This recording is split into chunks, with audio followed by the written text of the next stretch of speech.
Luke 13. Now there were some present at the same time who told him about the Galileans, whose blood Pilate had mixed with their sacrifices. Jesus answered them, Do you think that these Galileans were worse sinners than all the other Galileans, because they suffered such things? I tell you, no. But unless you repent, you will all perish in the same way. Or those 18, on whom the tower in Siloam fell and killed them, do you think that they were worse offenders than all the men who dwell in Jerusalem? I tell you, no. But unless you repent, you will all perish in the same way. He spoke this parable. A certain man had a fig tree planted in his vineyard, and he came seeking fruit on it, and found none.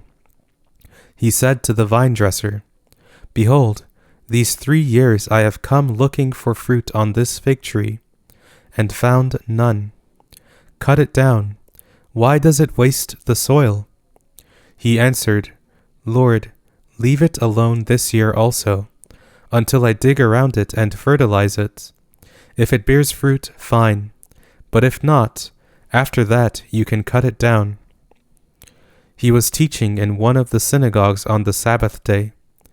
Behold, there was a woman who had a spirit of infirmity 18 years. She was bent over, and could in no way straighten herself up. When Jesus saw her, he called her, and said to her, Woman, you are freed from your infirmity. He laid his hands on her, and immediately she stood up straight and glorified God. The ruler of the synagogue, being indignant because Jesus had healed on the Sabbath, said to the multitude, There are 6 days in which men ought to work.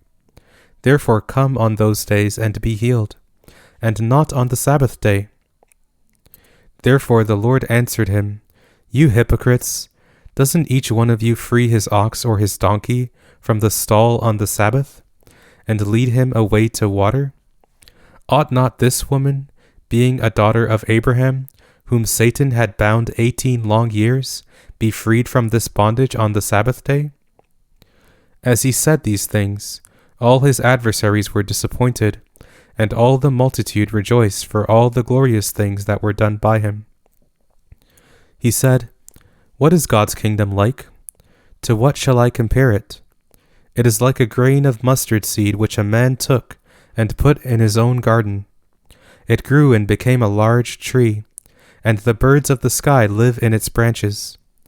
Again he said, To what shall I compare God's kingdom?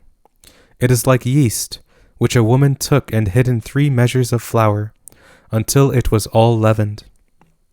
He went on his way through cities and villages, teaching and traveling on to Jerusalem. One said to him, Lord, are they few who are saved? He said to them, Strive to enter in by the narrow door, for many, I tell you, will seek to enter in and will not be able. When once the master of the house has risen up, and has shut the door, and you begin to stand outside and to knock at the door, saying, Lord, Lord, open to us, then he will answer and tell you, I don't know you or where you come from. Then you will begin to say, We ate and drank in your presence, and you taught in our streets.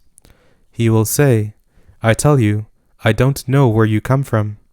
Depart from me, all you workers of iniquity. There will be weeping and gnashing of teeth when you see Abraham, Isaac, Jacob, and all the prophets in God's kingdom, and yourselves being thrown outside. They will come from the east, west, north, and south, and will sit down in God's kingdom. Behold, there are some who are last who will be first, and there are some who are first who will be last. On that same day, some Pharisees came, saying to him, Get out of here and go away, for Herod wants to kill you. He said to them, Go and tell that fox, Behold, I cast out demons and perform cures today and tomorrow, and the 3rd day I complete my mission. Nevertheless, I must go on my way today, and tomorrow, and the next day, for it can't be that a prophet would perish outside of Jerusalem.